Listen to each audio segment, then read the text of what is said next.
1년 반 사귄 남자친구랑 헤어졌습니다. 저는 평범한 직장인이고 남자친구는 일반 대학을 나와서 한의대를 편입으로 졸업했고 지금은 개원을 곧 앞두고 있습니다. 남자친구 집이 지방에 있는데 남자친구 부모님은 두 분 다 소시민이고 가난합니다. 그래서 남자친구가 장남이다 보니 그 집안의 희망이고 기둥이라는 느낌을 받았습니다. 저희는 결혼을 전제로 사귀었고 남자친구가 저희 집 부모님께도 인사를 드렸지만 남자친구 집에서 반대가 심했어요. 특히 막내 여동생이 결사 반대를 하는데 저보고 온갖 욕설을 했습니다. 부끄러운 이야기지만 결혼할 거라 믿고 남자친구와 관계를 여러 번 가졌었는데 그걸 알고 저보고 X라고 하고 헤어지지 않으면 얼굴에 황산을 뿌리겠다고 협박했습니다. 심지어 그 여동생은 제가 다니는 직장에 칼을 들고 찾아와서 남자친구가 쫓아와 회사 로비에서 막아서 데리고 갔던 일도 있었습니다. 전화와 문자로 온갖 입에 담을 수 없는 모욕적인 말을 다 했는데 그걸 견딘 저도 지금 생각하면 참 모자라고 병신 같네요. 남자친구도 우유부단했습니다. 저랑 사귀는 기간에 명절에 집에 내려가 부모님이 주선하는 맞선에도 나갔다고 나중에 듣고 기가 막혔습니다. 그리고 동생이 그 모욕적인 언사를 하는데도 중간에 나서서 여동생을 뭐라 하지도 않고 묵묵히 듣고 피하기만 했습니다. 한 번은 퇴근 후 지하철을 기다리는데 선로에 뛰어내려 열차에 부딪혀 죽을까 하는 생각이 들어서 눈물이 났습니다.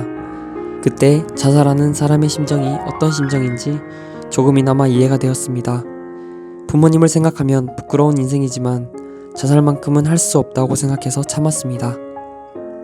결혼을 반대한 이유를 생각해보니 의사 아내로서 뭔가 큰 재정적인 도움을 줄 수 없는 저의 평범함 때문에 반대한 것이 아닌가 싶어요. 한의원 개원하는데 대출을 받아야 한다는데 제가 부잣집 딸이면 돈을 보태줄 수 있지만 전 그렇지 못하니까요. 헤어지고 얼마 후 남자친구는 결혼한다며 너도 좋은 남자 만나 잘 살라는 문자가 왔습니다. 그 사람은 저를 깊이 사랑하지 않았고 결혼할 마음도 없으면서 결혼하자고 하고 저를 그냥 데리고 논 것 같습니다. 혹시 제가 그루밍 당한 것일까요? 그 한의원 건물에 저를 데리고 갔기 때문에 저는 개원할 병원이 어딘지 알고 있습니다. 너무 분해서 그 건물에 찾아가 창문에 돌을 던지거나 불을 지르고 싶은 충동이 하루에도 몇 번씩 일어납니다. 시간이 갈수록 점점 미쳐가는 것 같습니다. 정신과에 가서 상담이라도 받고 약이라도 먹어야 할 것 같은데 도움을 받고자 장수 아저씨에게 상담글을 보냅니다. 시청자 여러분 안녕하십니까? 친절한 장수씨입니다. 그런데 이거 정말 뭐 이런 70년대식 제가 지금 또 욕할 뻔했습니다. 이거 이 친절한 장수씨 오래 하다가 친절한 장수씨가 아니라 욕쟁이 장수씨 되게 생겼습니다. 그런데 이 상담 보내주신 분요, 제가 이분 정말 상담 오늘 보내서 대박 잡았다. 이분은요, 그 찌질한 한의사, 이 찌질한 걸 넘어서서 사악합니다. 사악한 한의사 그 X하고 결혼 안 한 게 얼마나 다행인지 모른다. 여러분, 그 한의사라는 사람의 엄마나 여동생이나 그 가족을 보면요, 만약에 결혼을 했더라면, 그리고 결혼해가지고 맨날 울면서 살 거 아니에요? 너는 뭐 병원 열쇠 왜 안 갖고 왔냐? 지금 오늘 얘기 헤어진 내용요, 간단한 겁니다. 일반대 다니다가 한의과 대학에 편입해가 한의사 됐어요. 솔직히 요즘요, 옛날하고 달라가지고 한의사 별것도 아닙니다. 의사도 별것도 아니게 되어가는 세상에 한의사가 뭐 대단한 것 같습니까? 그래서 별것도 아닌 한의사 가지고 한의원 개원할 거니까 한의원 열쇠 하나 해달라는 거 아니겠어요? 한의원 하나 차리는데요, 돈이 제가 봤을 때 한 적게 들어도 최소 한 5억에서 10억은 들 겁니다. 그 돈 내놔라는 거죠. 결혼이 이게 매매혼입니까? 그러지 않습니까? 단지 자기 직업일 뿐인데 그걸 갖다가 했는데 그걸 만들어서 열쇠 갖고 오라고 요구하고 그 열쇠를 도저히 매일 형편이 안 되니까 줄 거 다 주고 그렇게 지낸 사이에 헤어지자 이렇게 말하는 거 아닙니까? 그 한의사라는 남자친구요, 아주 그건 인간도 아니죠. 그런데 그 집 꼬라지 보면 엄마나 그 여동생이나 그것들도 인간이 아니에요. 여동생이 왜 오빠 사생활에 났습니까? 엄마가 부추기지 않았겠어요? 그런 거 부추긴다고 따라서 하는 그 여동생이 그 인간이라고 봐야 되겠습니까?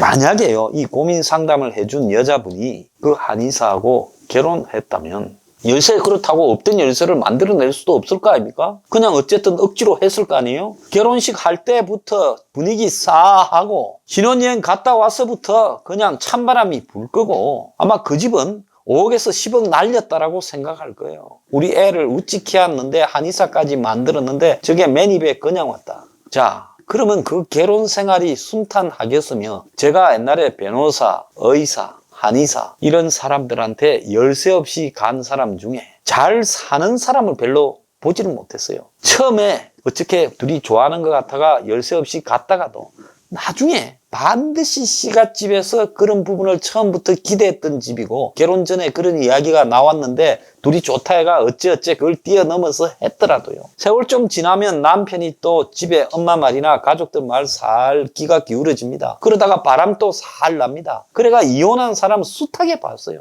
그래 살다가 애나 하나 생겨가지고 애를 낳았는데 이혼당하면 그때는 이 여자분은 어떻게 됐겠습니까? 그러니까 요즘 젊은 남녀들요 뭐 사귀다가 헤어지고 또 둘이 뭐 사귈 때는 많이 자기도 하죠. 그런 시대 아닙니까? 그런데요 그런 정도를 가지고 이분이 자살까지 생각했다. 솔직히 회사로 찾아와 가지고 뭐 칼 들고 찾아왔다. 그리고 막 전화질 해댄다. 이렇게 하면요 그거 신고해버리고요. 야, 침 한 번 딱 뱉어버리고 뺨 한 대 때리고 끝내버려야죠. 거기에 집착하는 이 여성분도요. 자신이 문제가 있는 거 아니냐. 진짜 내가 한의사 마누라 되고 싶었던 게 아닌가 하는 고민도 한번 해볼 필요가 있습니다. 그러니까 집착하는 거죠. 내가 봤을 때 그 사람이나 결혼한다고 문자 하나 띡 보내는 그 사람이나 그리고 집에서 반대하는데 모른 척하고 뒤에 빠져가지고 헤어지는 그 사람이나 이거 다요. 인간은 안 되는 겁니다. 인간 말종이죠. 그렇다면 거기에 뭔 미련을 가져요? 그래서 그 이상한 예비 시갓집 이런 거를 생각하면 지금 잘 떨어졌다 하고 야 내가 결혼했으면 내 인생 좋아지고 애라도 생겼으면 정말 나중에 애 뺏기거나 아니면 싱글맘이 될 뻔했어요. 그러면 싱글맘이 되면요 내 인생에 다시 재기할 기회가 없어지는 거예요. 그러지 않습니까? 완전히 그냥 초장에 30대에 인생 끝나버리는 거죠. 그렇게 안 돼서 얼마나 다행이라고 생각해야 되는지 모르는 겁니다. 그래서 그 결혼을 안 한 부분에 대해 한때는 사랑해서 그렇다 이렇게 자꾸 자기 합리화가 될 수 있는데요. 물론 사랑했을 수도 있고 그러니까 사귀고 했겠죠. 그런데 이 사랑이라는 거는요. 주고받아서 완성되는 거지 내가 생각한 기억으로 사랑이 완성되는 게 아닙니다. 상담하신 분이 보내온 내용으로 보면요. 상대 남성은 상담하신 여성을 전혀 사랑하지 않았어요. 그냥 옆에 있으니까 이렇게 유린하고 데리고 놀았다라고 봐야 되는 정도입니다. 그래서 그래도 본인이 한의사쯤 됐으면 빚을 내서라도 한의원 해서요. 좋아하는 여성과 이렇게 살아갈 수 있다. 이렇게 말하는 정도가 되어야 이게 인간이지. 인간도 아닌 이런 자에게 사랑에 대한 기억 때문에 매몰된다면요. 그거는 전적으로 상담을 해오신 여성의 정신과 사고 체계에 문제가 있을 수 있는 거예요. 그래서 사람이 보통 보면 어떤 일을 하다가 손실이나 문제가 발생하면 그 손실이나 문제가 발생한 데 매몰되어서 그걸 벗어나지 못하면서 더 큰 손실을 보기 십상입니다. 그런데 가장 중요한 거는 손실을 보는 부분이 발생했을 때 과감하게 주식에서 손절이라 하죠. 그걸 싹 정리를 해버렸을 때 그때 더 큰 손해에 빠져들지 않은 부분이 내 인생에 좋은 경험도 되고요. 많은 교훈이 될 수 있어요. 아직 지금 1년 반밖에 안 사귀었어요. 무슨 이 정도 스토리로 보면 저는 10년쯤 사귀었는가 했습니다. 우리 옛날에 보면 영화 매춘이라는 이런 영화 보면요. 그 막 여성이 남자를 갖다가 대학을 보내가지고 고시를 공부를 한다고 뒷바라지 하다가 안 돼가지고 몸까지 팔아서 뒷바라지 했는데 나중에 버림받는 전형적인 한국 영화 스토리가 있죠. 그런데 비하면 이분은 아무것도 아닌 거예요. 1년 반 정도면요. 그래서 이분의 말 중에요. 정말로 자신이 좀 한의사라는 이 남자의 타이틀에 욕망을 가지고 매달리다가 그 부분이 좌절되어서 절망에 빠진 건 없는지 솔직하게 자신에게 먼저 한번 물어보길 바랍니다. 저는 그런 측면도 있을 수 있다고 봐요. 그렇기 때문에 그게 아니고 사람과 사람의 관계에서 받은 충격 때문이라면 충격을 받을 가치도 없는 이 삼류이양입니다.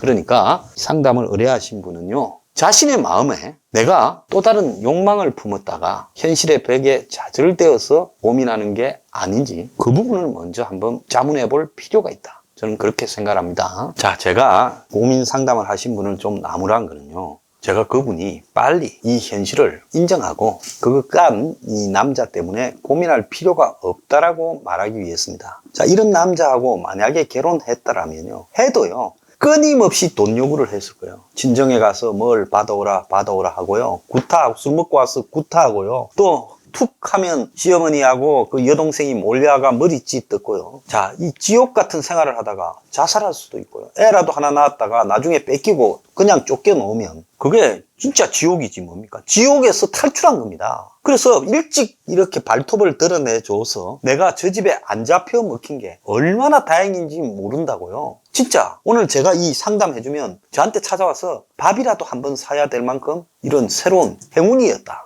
이렇게 생각하셔야 돼요. 그렇기 때문에 정신과 상담도 하지 마시고요. 그 다음에 약 드실 필요도 없습니다. 이런 걸 자꾸 남한테 이야기하면요. 이게 내 마음이 수습되는 게 아니라 점점 의지하고 싶어질 수 있어요. 그러니까 사람 같지 않은 사람이니까 지금 여기서 선을 쫙 꺼버리고 그리고 오늘부터요. 상담하신 분의 인생을 사십시오. 1년 반이면 솔직히 뭐 아무것도 아닙니다. 그러니까 그냥 개인적으로 아주 개 같은 물려가지고 내가 정말 시간 좀 허비했지만은 내가 저것들한테 더 피해를 보지 않고 빠져나온 것이 얼마나 행운이냐. 나는 축복받은 사람이다. 이렇게 생각하시면요. 내일부터 인생을 바라보는 시각이 훨씬 편해질 겁니다. 제가 상담하신 분보다요. 아마 20대 후반이나 뭐 이 정도 나이일 것 같은데요. 훨씬 오랜 인생을 살았잖아요. 이런 류의 사람들이 끝이 어떻게 되는지를 너무 많이 봤습니다. 절대로 그 결혼은요. 될 수 없고 기적적으로 됐다 하더라도 아마 지옥 같은 나날이 지속됐을 겁니다. 자, 오늘의 제방 고민 상담하신 분은요. 복받은 분입니다. 그러니까 전혀 힘들어하지 마세요. 행운을 즐겨야 되는 겁니다. 모든 고민은 친절한 장수 씨에게